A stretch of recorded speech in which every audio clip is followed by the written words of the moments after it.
So this picture behind me, this is how a mom gives support.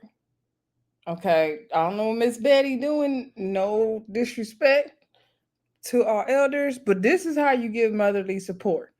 Okay, what you doing, Miss Betty, is not it. Anyway, let's get into this review, y'all. Welcome back to the Brandy Yvonne channel. Of course, I'm your girl, Brandy Yvonne. Here in my channel, we do fun reviews, recaps, and discussions of all of our favorite shows. This particular video, we are talking on Love and Marriage Huntsville. This is season 8, episode 9, titled Beyond Scared Stormi. Before we get into it, please do not hesitate to hit that thumbs up button for me, y'all. Push these videos through the algorithms. Sometimes the YouTube streets be playing. Okay, they be playing. Share the video where you like to share your content. Comment down below. Let me know what y'all thought of the episode.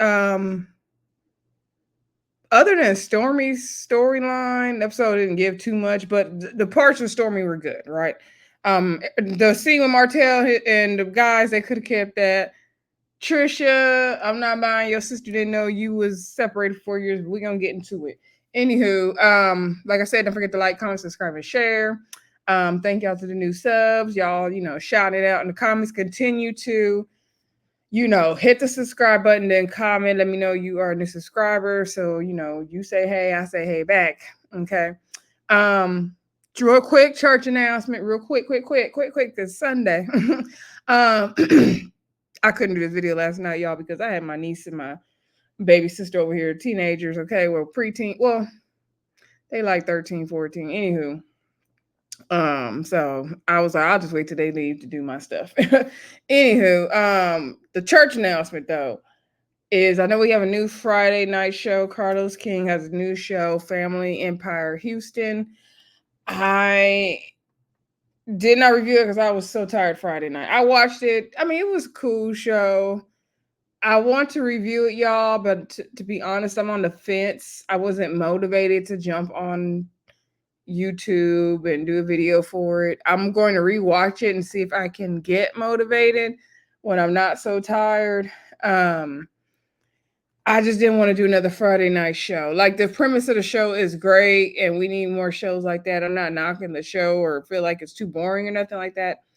I just am tired. Okay. And I wanted a break from the Friday night shows now that the Never Ever Mets are done and we are still not back with Ready to Love. So I was really looking forward to a break. And I didn't realize this show was going to come on Friday night. So we will see. When it comes to Family Empire Houston, we will see. Let me know in the comments if you guys are wanting to talk about that show. If you guys say you want to do it, I definitely will do it then. All right. So let me know in the comments. Because I need some motivation. Anywho, let's get into Love Marriage Huntsville though. Let's do what we came here for, because it is Sunday night. Thank you, God. I don't got to work tomorrow. Thank you, Jesus. Summer school is over, but I'm ready to go to bed. All right. So, oh, I thought it was later. Anywho, let's get to this darn episode. So, the episode basically starts off with Stormi turning herself in. We learned last episode that she has to go to jail because she has a warrant out for her arrest. So she decided to turn herself in because she didn't want like the police coming to the house and Chess to see anything, her son. So Courtney took him to school and she has her glam team there. They're getting her ready because she's like, if I'm gonna have a mugshot, I'm gonna be looking right. I said, I know that's the right story. So one of her, I don't know if it's the hairstylist, was telling her like, hey, did you stop and pray? She's like, no, I was just going on the way over here, but I had to stop and pray. And Stormi's like, she hasn't even stopped because she just been trying to get this over with. The girl was telling her like, you need to stop and really sit in it, sit with yourself, which is good advice. I know it's hard when you're anxious because she doesn't know what's going to happen, right?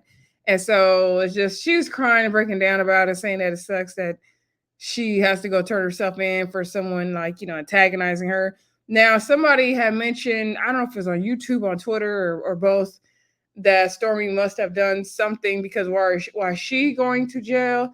And like she was leaving out parts of the story. I do feel like there's something missing from the story. At the end of the day, though, somebody popped up on her business and she has the right to defend herself in that business. So I really kind of don't care what she did to that person to make them file charges. Why are you on her property, right? That's what the question is. at the end of the day. And I also saw somebody on Twitter saying that, oh, why are we feeling sorry for Stormi because she's over here cursing out elderly black people? Or elderly people. She didn't say black people, elderly people. I haven't seen that. And I don't think that's what it was in this case. That person had no business on that lady property at the end of the day. Anywho, but I felt bad for Stormi. I felt like this was a real scene. Mama Shelby, Courtney's mom came and was hugging her. She's like, "You're like a daughter to me, and I'm gonna be here for you. I'm gonna support you." I love Mama Shelby. She's like an angel, right? So Stormi said she called her mom, and Shelby's like, "You did?" Like, and so Stormi said, "Yeah, her mom basically told her that's what you get for being on TV." And Stormi feels like, "Dang, I'm a multimillionaire. I'm going viral on TikTok. I got all this stuff happening, and I gotta, turn myself in. Like, dang, like, what is this?" And she tells on the confessional the fact that her mom's not being there for her on that day and how that makes her feel. And that sucks. Like, that's what you get for being on TV. Meanwhile, Miss Betty, you're benefiting from her being on that TV. You like being on the TV she is on. You wouldn't get to be on TV if it wasn't for Stormi being on TV. So I don't like that excuse we got from Miss Betty. But anyway, so then we see when Courtney is driving Stormi home, she said they put her in handcuffs for 15 minutes. I was like, dang, why they gotta put her in handcuffs? Like, what's she about to do? Anyway, but I guess I'm assuming that's protocol. She said the police officers there were very nice. And Courtney's like, are you lucky? Because they're normally not. Stormi said, they let her keep her phone. She said she was falling apart during that 15 minutes. She's getting anxiety. She needs someone to sit with her. I was like, girl, for 15 minutes, but jail is serious. I can't say, how would I act or feel. But she made it through. And so she said, I was brave, huh? I was brave. And I love how Courtney supports her. I like Courtney. Anywho, Stormi brings up her mom. She's like, what you think about my mama? Courtney's like, yeah, that's messed up, but are you gonna talk to her about it? And she's like, I don't feel like it's, worth it. And I get that feeling. Sometimes you feel like every time you communicate with your parent or whatever, you get the same results, they don't understand. So you kind of like get frustrated and fed up with having these talks. So I get that. Anywho, Courtney's telling her like what she could say, and he's like, just even if she doesn't receive it, like you just need to get it off your chest and say how you feel. And that makes sense as well. It's hard, right? So Stormi says she will talk to her mom about the situation, which is what we get at the end of the episode. Anyway, next scene we get is Stormi. I mean, not Stormi. Latricia. What's the girl's name? Trisha. Okay, I think it's Latricia, Latisha, and Destiny. They go to the place to make candles. Destiny has a fragrance line coming out, starting with candles. The guy's telling them what they're going to be doing. Destiny's like, oh, Latisha, Martell let you out the house like that. Anyway, Destiny wants to catch up with them because Destiny didn't go to Nail's party and Tisha didn't go to the Lovers and Friends ball. Anyway, Destiny had these like broken candle pieces and she said represents the brokenness with putting it back together.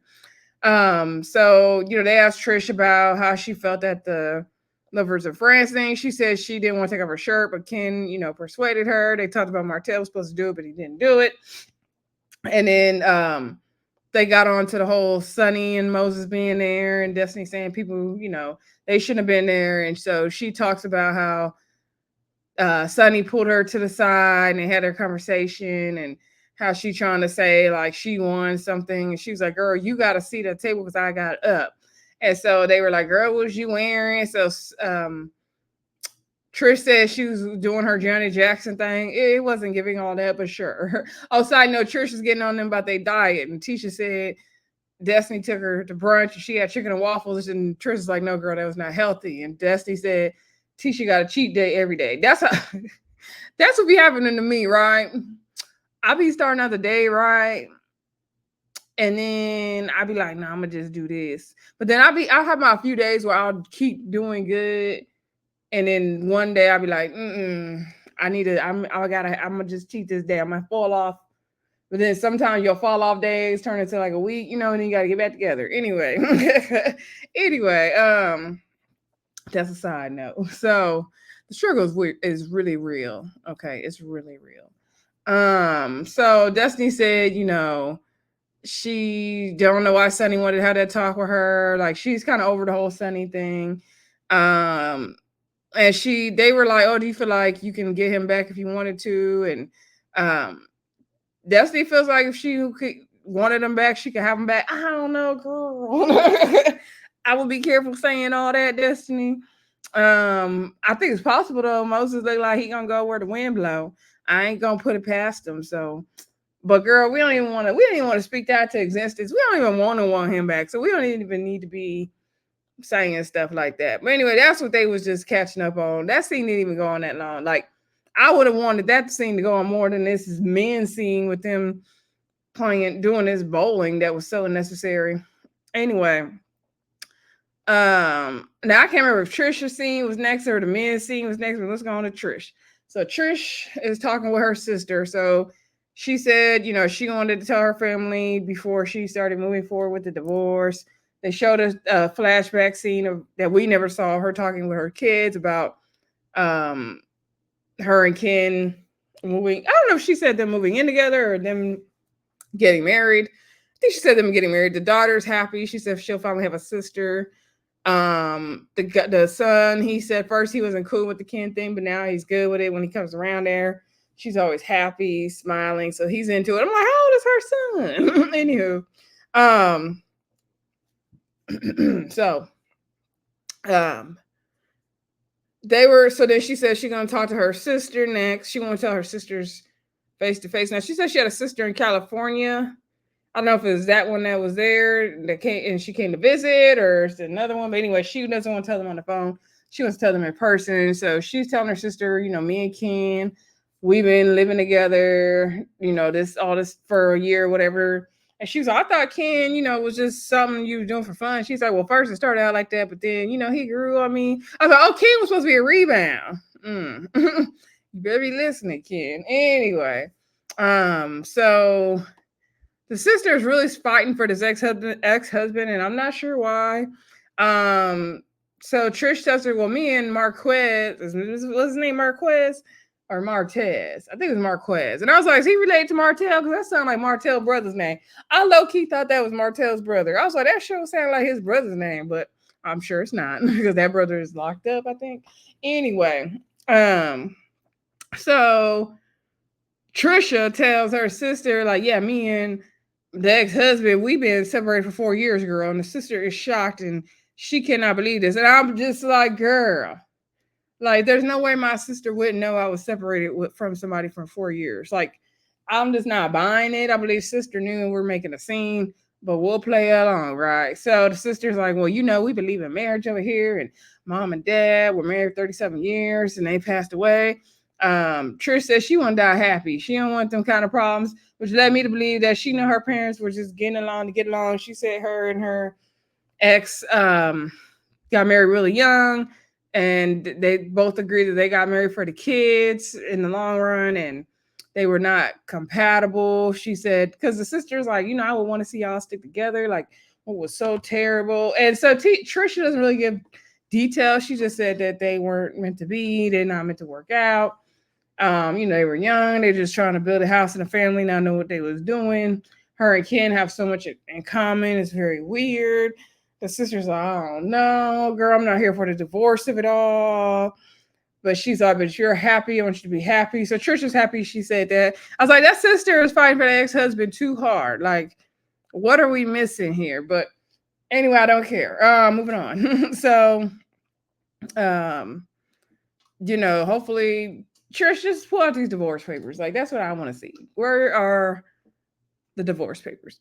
Moving along, we get this whack-tied scene at this empty-looking bowling alley. Look like a small bowling alley at that, with Chris Fletcher, Courtney, and Martell and Ken is coming. So they tell Martell that Ken is coming. He's like, oh, okay, he's coming. Like, Martell gives very much he's intimidated by Ken. But yeah, anyway. So Ken comes. They, doing the whole bowling thing. They talk about the Lovers and Friends event, and Martell's supposed to, do it. And he said, "Oh, they didn't only give me a few days to decide." And Courtney's like, "No, you had weeks." And he was like, "I got a little bit of dad fat down here. I need to get my body together. I'm not looking like him." Courtney's like, "Oh, you was gonna get like him in a few days?" Like, stop. Anyway, so Ken brings up the whole thing with Trish being mad that Martell tried to act like he didn't know her and all that, and Martell is again talking in circles, not making sense. That's why I said this scene was a waste of time, because they're trying to make us believe that maybe Martell and Trish had something going on. And I don't know if they did or didn't. I tend to believe they did not.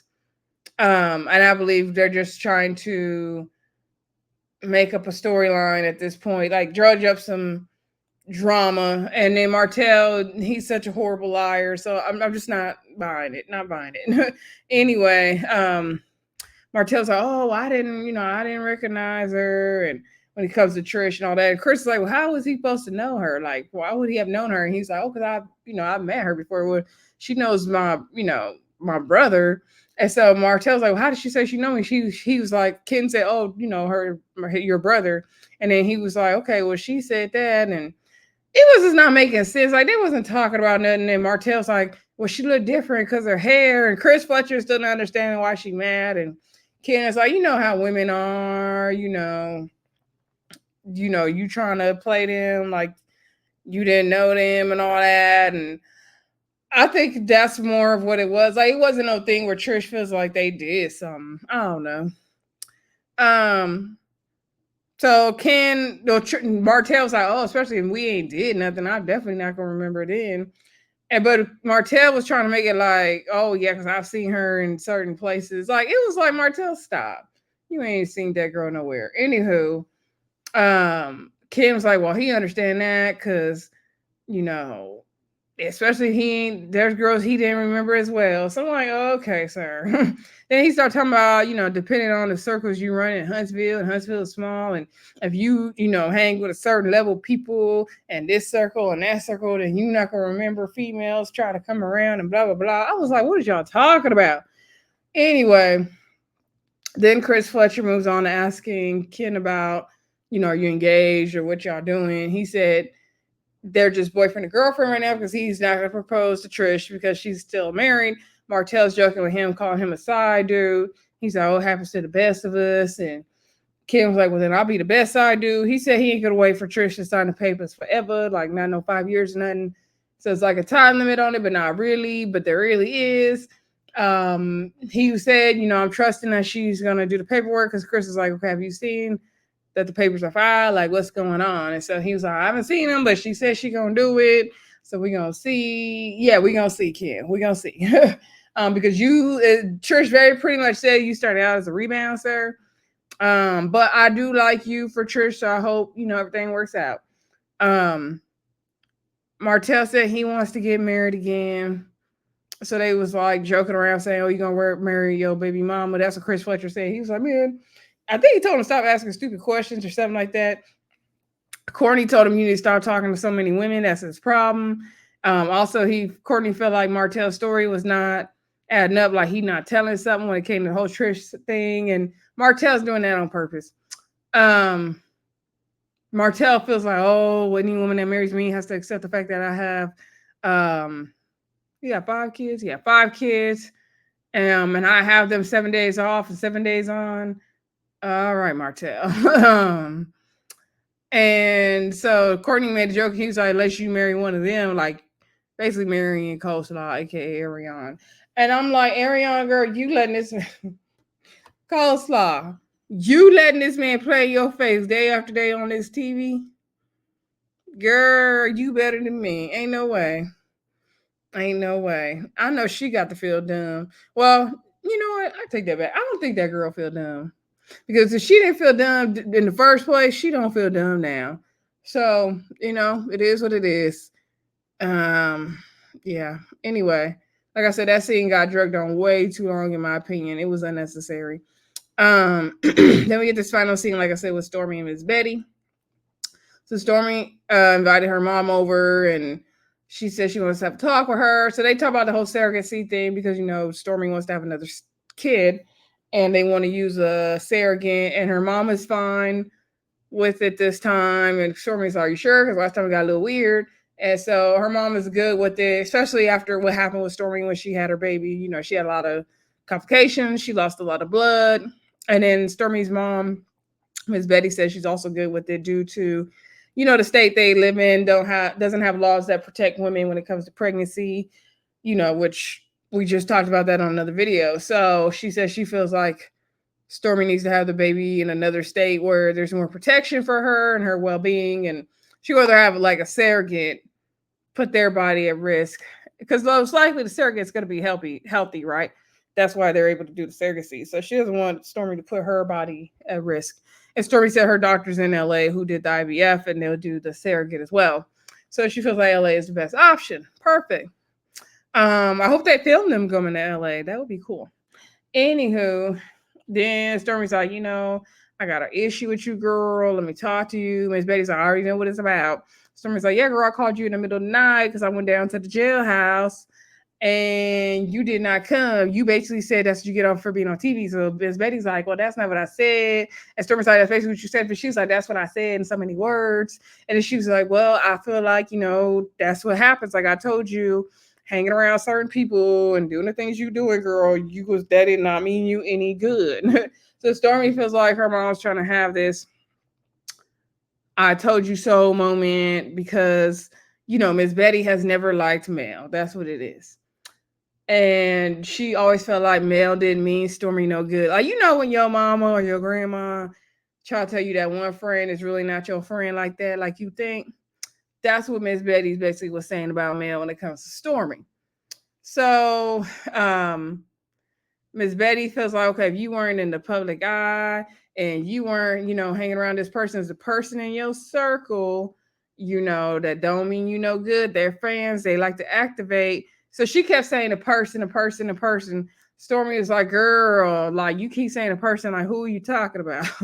I feel like Stormi was producing that scene because Stormi, you knew who your mama was talking about, but she was like, no, I need you to say the word to get the people activated. So she said male. I'm gonna say it, male. That's who I'm gonna say. She gets her friends activated and they do that demonic stuff and she supports it. She don't say nothing. And Stormi's like, okay, well, she can't like control these people. But Miss Betty feels like she could stay something like if she stands with you or not. You know, these people are coming to, you know, your businesses, calling Walmart, calling different stores, have your stuff taken off the shelf and doing all this, which y'all millimeters, y'all do that now.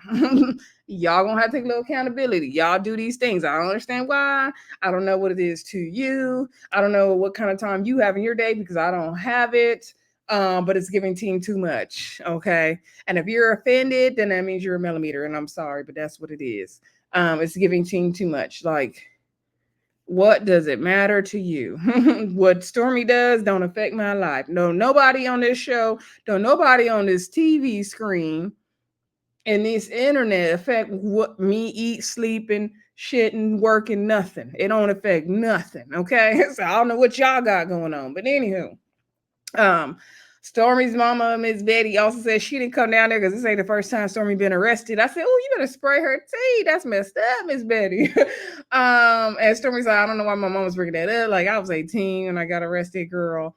But I think Stormi had talked about this on the show before. So anyway, Stormi's like, girl, I didn't do anything to get myself arrested.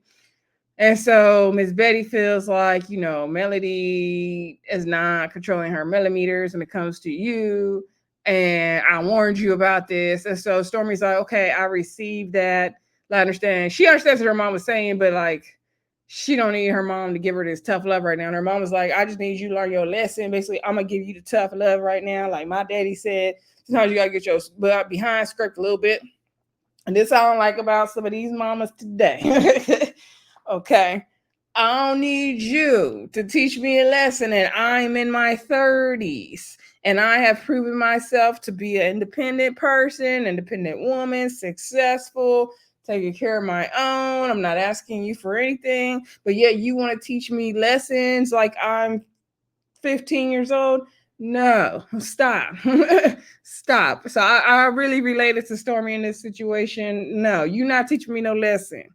There's no lesson that Miss Betty can teach Stormi right now.